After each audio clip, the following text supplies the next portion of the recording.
بسم اللہ الرحمن الرحیم۔ السلام علیکم۔ آج کی یہ میری ویڈیو آپ صلی اللہ علیہ وسلم کی پیاری حدیثوں پر ہے۔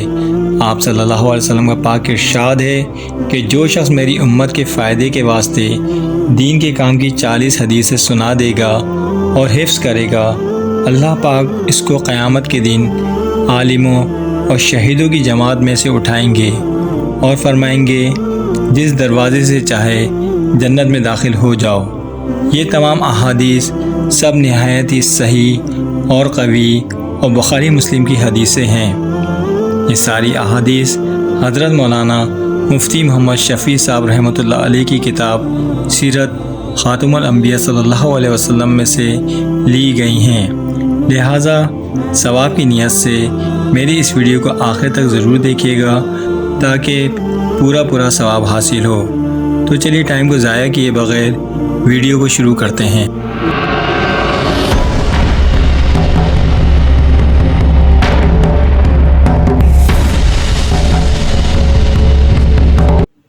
حدیث نمبر 1، سارے عمل نیت سے ہیں۔ حدیث نمبر 2، مسلمان کے مسلمان پر 5 حق ہیں۔ نمبر 1، سلام کا جواب دینا۔ نمبر 2، مریض کی مزاج پرسی کرنا۔ نمبر 3، جنازے کے ساتھ جانا۔ نمبر 4، اس کی دعوت قبول کرنا۔ اور نمبر 5، چھینک کا جواب دینا۔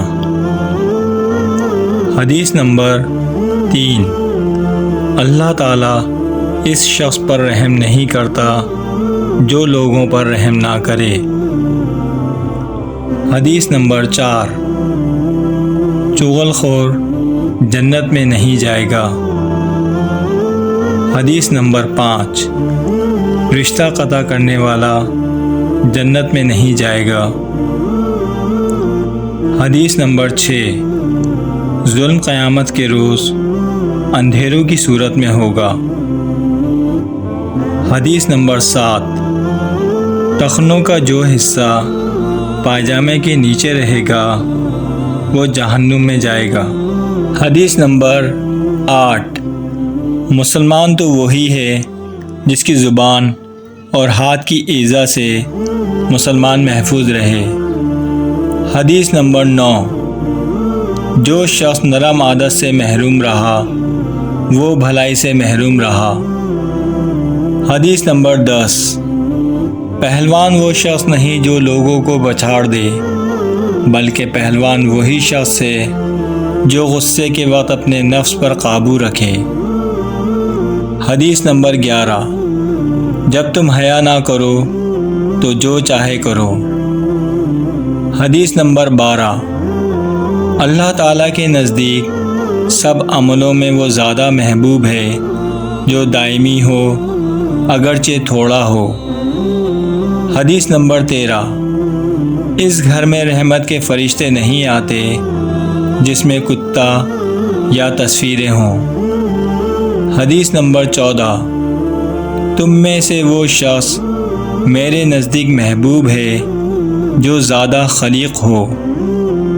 حدیث نمبر 15، دنیا مسلمان کے لیے قید خانہ اور کافر کے لیے جنت ہے۔ حدیث نمبر 16، مسلمان کے لیے حلال نہیں کہ 3 دن سے زیادہ اپنے مسلمان بھائی سے قطع تعلق رکھے۔ حدیث نمبر 17، مسلمان کو ایک ہی سوراخ سے 2 مرتبہ نہیں ڈسا جا سکتا۔ حدیث نمبر 18، حقیقی غنا دل کا غنا ہوتا ہے۔ حدیث نمبر 19، دنیا میں ایسے رہو جیسے کوئی مسافر یا راہ گزر رہتا ہے۔ حدیث نمبر 20، انسان کے جھوٹا ہونے کے لیے اتنا ہی کافی ہے جو بات سنے بغیر تحقیق کے لوگوں سے بیان کرنا شروع کر دے۔ حدیث نمبر 21، آدمی کا چچا اس کے باپ کے مانند ہے۔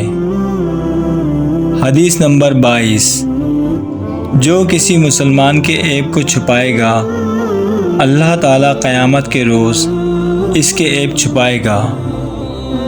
حدیث نمبر 23۔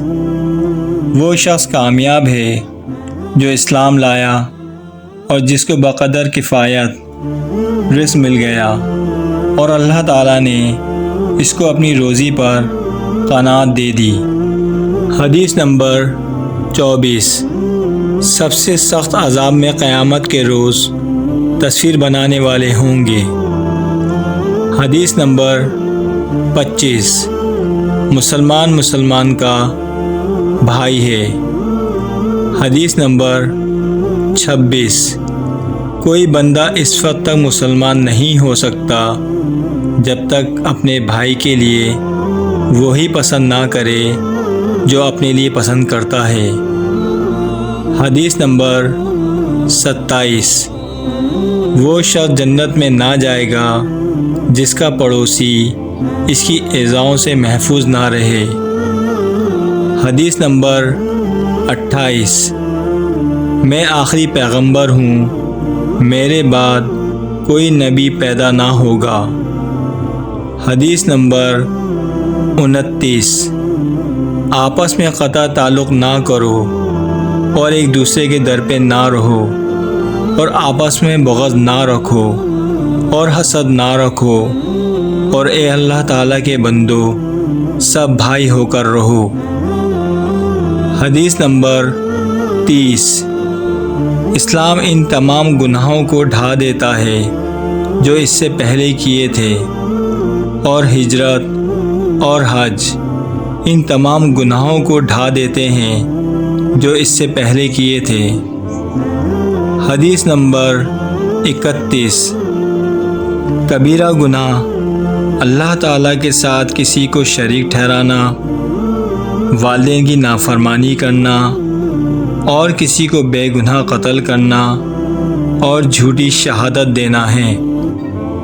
حدیث نمبر 32۔ جو شخص کسی مسلمان کو دنیاوی مصیبت سے چھڑائے اللہ تعالیٰ اس کو قیامت کی مصیبتوں سے چھڑا دے گا، اور جو شخص کسی مفلس غریب پر معاملے میں آسانی کرے اللہ تعالیٰ اس پر دنیا اور آخرت میں آسانی کرے گا، اور جو شخص کسی مسلمان کی پردہ پوشی کرے گا اللہ تعالیٰ اس کی پردہ پوشی کرے گا، اور جب تک بندہ اپنے مسلمان بھائی کی مدد میں لگا رہے گا اللہ تعالیٰ اس کی مدد میں لگا رہتا ہے۔ حدیث نمبر 33۔ اللہ تعالیٰ کے نزدیک سب سے زیادہ مبغوض جھگڑالو آدمی ہے۔ حدیث نمبر 34۔ ہر ایک بدعت گمراہی ہے۔ حدیث نمبر 35۔ پاک رہنا آدھا ایمان ہے۔ حدیث نمبر 36۔ اللہ تعالیٰ کے نزدیک سب سے زیادہ محبوب جگہ مسجدیں ہیں۔ حدیث نمبر 37۔ قبروں کو سجدہ گاہ نہ بناؤ۔ حدیث نمبر 38۔ نماز میں اپنی صفوں کو سیدھا کرو ورنہ اللہ تعالیٰ تمہارے قلوب میں اختلاف ڈال دے گا۔ حدیث نمبر 39۔ جو مجھ پر ایک مرتبہ درود بھیجتا ہے اللہ تعالیٰ اس پر 10 مرتبہ رحمت بھیجتا ہے۔ حدیث نمبر 40۔ کعب رضی اللہ تعالیٰ عنہ بن عجرہ کہتے ہیں کہ ایک مرتبہ نبی کریم صلی اللہ علیہ وسلم نے ارشاد فرمایا کہ ممبر کے قریب ہو جاؤ۔ ہم لوگ حاضر ہو گئے۔ جب آپ صلی اللہ علیہ وسلم نے ممبر کے پہلے درجے پر قدم رکھا تو فرمایا آمین، جب دوسرے پر قدم رکھا تو پھر فرمایا آمین، جب تیسرے پر قدم رکھا تو پھر فرمایا آمین۔ جب آپ خطبے سے فارغ ہو کر نیچے اترے تو ہم نے عرض کیا کہ ہم نے آج آپ سے ممبر پر چڑھتے ہوئے ایسی بات سنی جو پہلے کبھی نہیں سنی تھی۔ آپ نے ارشاد فرمایا کہ اس وقت حضرت جبرائیل علیہ السلام میرے سامنے آئے تھے۔ جب پہلے درجے پر میں نے قدم رکھا تو انہوں نے کہا کہ ہلاک ہو جائے وہ شخص جس نے رمضان المبارک کا مہینہ پایا اور پھر بھی اس کی مغفرت نہ ہوئی۔ میں نے کہا آمین۔ پھر جب میں دوسرے درجے پر چڑھا تو انہوں نے کہا ہلاک ہو جائے وہ شخص جس کے سامنے آپ کا ذکر مبارک ہو اور وہ آپ پر درود نہ بھیجے۔ تو میں نے کہا آمین۔ جب میں تیسرے درجے پر چڑھا تو انہوں نے کہا ہلاک ہو جائے وہ شخص جس کے سامنے اس کے والدین یا ان میں سے کوئی ایک بڑھاپے کو پائے اور وہ اس کو جنت میں داخل نہ کرا سکیں۔ تو میں نے کہا آمین۔ اس حدیث میں حضرت جبرائیل علیہ السلام نے 3 بددعائیں دی ہیں اور آپ صلی اللہ علیہ وسلم نے ان تینوں پر آمین فرمائی۔ اول تو حضرت جبرائیل علیہ السلام جیسے مقرب فرشتے کی بددعا ہی کیا کم تھی، اور پھر آپ صلی اللہ علیہ وسلم کی آمین نے تو جتنی سخت بددعا بنا دی وہ ظاہر ہے۔ اللہ ہی اپنے فضل سے ہم لوگوں کو ان تینوں چیزوں سے بچنے کی توفیق عطا فرمائے اور ان برائیوں سے محفوظ رکھے، ورنہ ہلاکت میں کیا تردد ہے۔